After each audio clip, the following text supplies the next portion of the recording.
back to Jendely.lane. Today I'm gonna do a makeup look for you guys. This beautiful makeup look, and I use this palette. Look at how beautiful those colors are.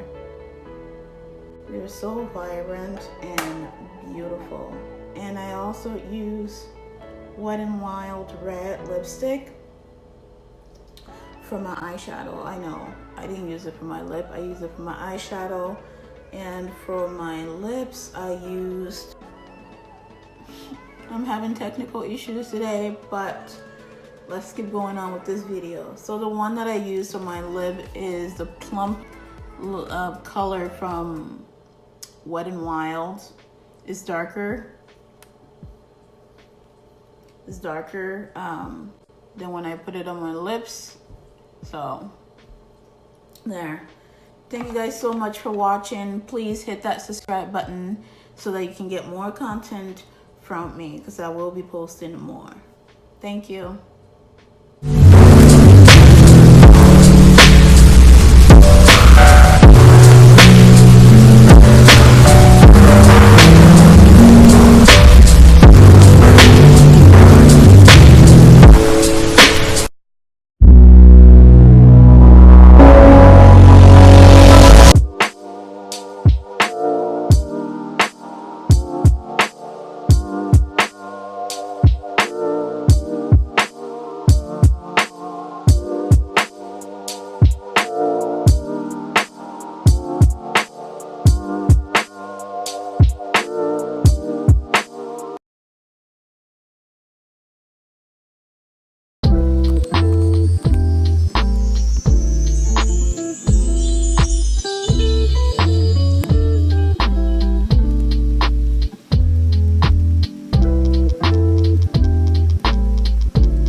Bye.